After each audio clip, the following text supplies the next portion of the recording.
right, this is lesson 99 of Algebra 2 on page 409. This entire lesson is on absolute values. Okay, so I want us to think about absolute values and their inequalities. But I just want us to think of it as an equality. If I wrote that on the board, then what would be your solutions for the value of x? Negative 2 and 2. So it would be both positive 2 and negative 2, right? You agree? Okay, it's the same with inequalities. All right? So here's how you solve them.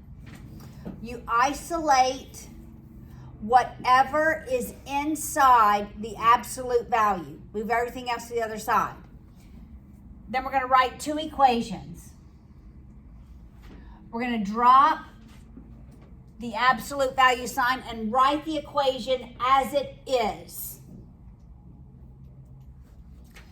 And then we're going to drop it and change the sign. The only difference is if this is an inequality. If this is an inequality, when we write the two equations, we're going to drop the sign. But when we drop the sign here, we're changing the direction of the inequality because we're negating it. And when you negate an inequality, the direction of the sign changes. So it's x, change the direction, change the sign.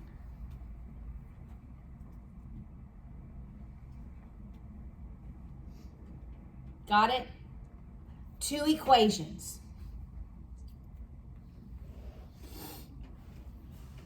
All right. Now, there's something we need to go ahead and lock in our brains. Somebody explain to me what a conjunction is.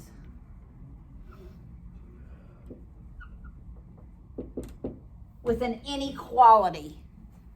Will, what's a conjunction? God bless you. It has something greater than or less than x, and it's less than or greater than something else. The word and, right? So it's maybe greater than 2 and less than 4, such that you are graphing everything in between 2 points. So conjunctions are the word and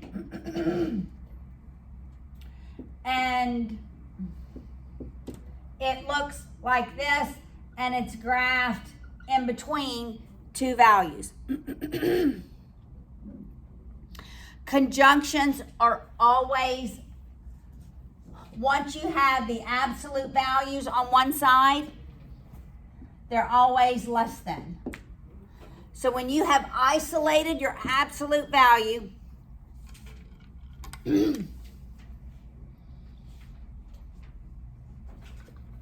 and you have a less than sign, you need to think conjunction. So this is going to be true in future lessons. So less than is a, okay, let's just say it. It just helps to say it. Less than is always a conjunction. All right, what is a disjunction?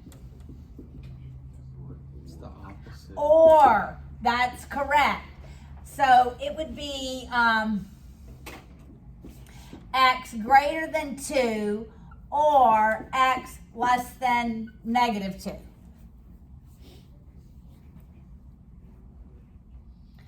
And so you're going to have the word or, and we'll put equal signs. They go in opposite directions when they are graphed. Your disjunctions are always going to be greater than. You have an absolute value sign, it's greater than a number. Those are going to be disjunctions. They're going to go away from each other.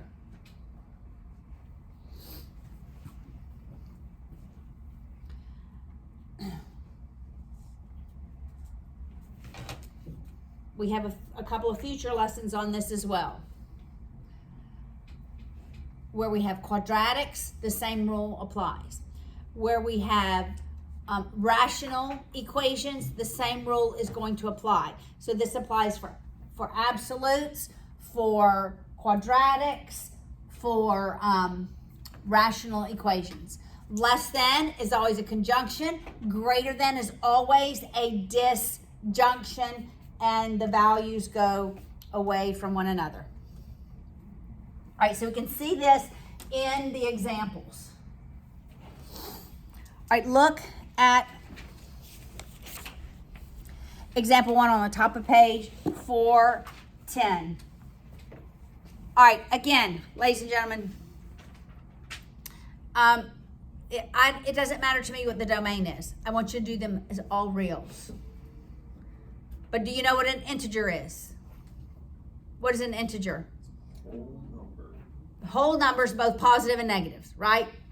The whole numbers, both positive and negatives. But graph all of these as reals. Domain. What does domain mean? That D means domain. Do you remember what domain means? Anybody? It's the order of classification above kingdom. In science, however, in algebra, It's like where your number can, which number can possibly be. correct, but only the x values. Domain deals with your x values and the range that the x values can be for that equation or inequality. All right, so domain deals with what value? X. All right. So we're going to say it's all real. So what do I do? How do I solve this? I have how many equations? Two. I drop the absolutes. And then I drop the absolutes, change the direction of the sign without losing my equality, and change the sign. Okay, we're going to graph this and see if all of the solutions within this range actually satisfy this inequality. All right, so it goes from -4 to +4. I was expecting a, because it's less than, I'm expecting a conjunction, right? Okay, let's just pick a number, -3. Does -3 work?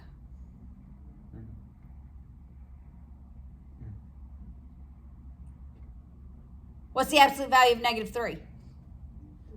3. Is 3 less than or equal to 4? Mm-hmm. Yeah. What about 0? Mm-hmm. Yeah. What about +3? Mm-hmm. Yes, all of the values actually work. I'm going to tell you the logic behind this. Literally what we're doing is we're saying the opposite of x, before we get here, the opposite of x is less than or equal to 4. But when I multiply both sides by a -1, I get here. Because didn't we say that this could be both +4 and -4? When we had an equality, both +2 and -2? All right, so this is the reasoning behind how we get here. Make sense? No? Yes? Maybe? Does that make sense? Okay, let's look at example 2.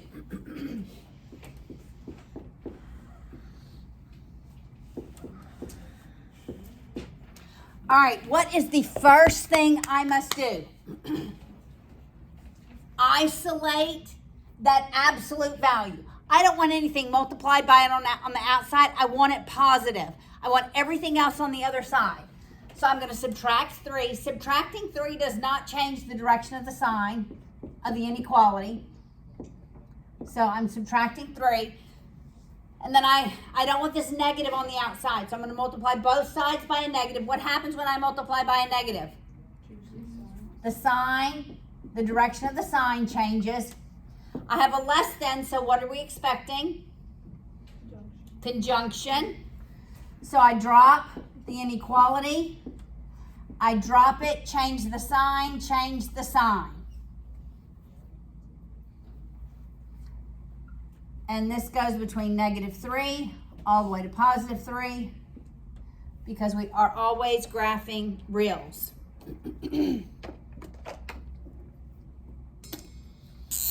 All right, let's look at example 3.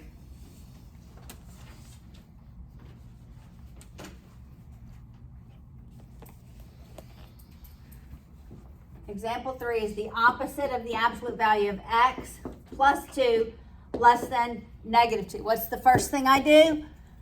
Isolate, that's right, I isolate the absolute, the x. I don't want the negative sign here. I don't want the +2. I want everything moved to the other side. So first I'm going to subtract 2 from both sides, which does not change the direction of the sign. But now when I multiply both sides by a -1, what happens to the direction of the sign? It changes. So I have the absolute value of x greater than 4. I have a greater than, what are we expecting? A disjunction. I drop the sign, the absolutes. I drop the absolutes, change the direction, change the direction. That in fact is x less than -4 goes in that direction.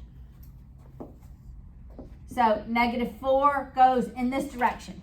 X greater than 4 goes in this direction. And I, in fact, do have a disjunction. All right, so let's just go back to the original equation and make sure some of these work. It just seems like such a big number, doesn't it? Let's just try -10. What's the absolute value of -10? Okay, what's the opposite of +10? -10 plus 2? What's -10 plus 2? It's -8. Is -8 less than -2? Yes. Okay, now let's try +20. Let's just try +20. What's the absolute value of 20? The opposite of that? -20 plus 2. Is that less than -2? Yes. Yes. -18 is less than -2. All right, so when you get your solutions, can you quickly just check them? Yes, by picking any values in your range. All right, let's look at the next example.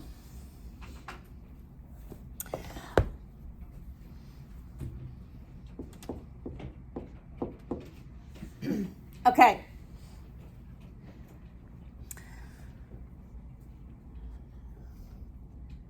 Does anyone see a problem? No. With this inequality? Do you think we should just work as normal? We need another. All right, let's just work it as normal. What do we end up with? X is less than And, X is greater than 2. okay, I'm not going to graph this one yet because I want us to see something. All right, let's pick a number less than -2. What number you want to pick? -3. -3. All right, what's the absolute value of -3? 3. Is that less than -2? Yes, and -3 is less than -2. Absolute value of -3. Okay, so this doesn't work. What's the number greater than 2? 3. Okay, 3. What's the absolute value of 3? 3. Is it less than -2? No. Why does this not work? Why are there no solutions? Jake, you're the one that said no solutions. Why are there no solutions here? I didn't mean that rudely. I know. From State Farm.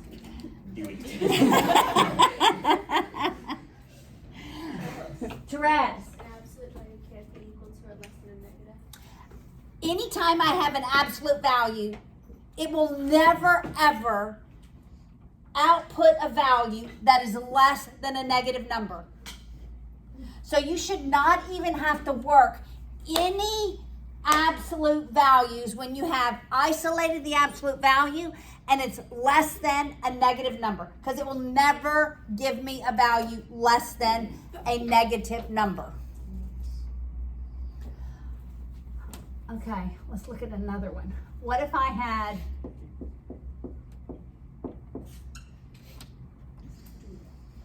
all right, now yes, in just a minute, we're almost done. Then what is true of this one? If this has no solutions, because I can never take the absolute value of any value and it be less than a negative number, then what is true of the absolute value of any number? How does it relate to negative 2? It can only be greater than 0. Okay, well, let's take negative 3. What's the absolute value of negative 3? 3. Is that greater than negative 2? Yes. Okay, so it can be a negative 1. Which means it can also be a positive one. Which means it can also be a positive 1. No matter what I plug in for x, what's the output going to be? It's going to be a positive value. Even if I put 0 in, does 0 work? Yes. Yes.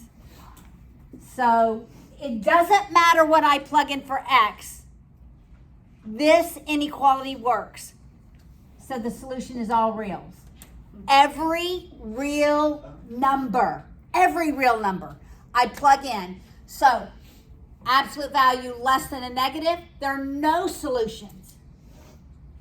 But absolute value greater than a negative number, every real number satisfies that equation. All right? So here are 2 special cases where you should not work the inequality. But once you have isolated the inequality and put everything else on the other side, if it's less than a negative, you know there's no solutions. If it's greater than a negative, then you know that every real number satisfies it. No matter what I plug into this equation, it works.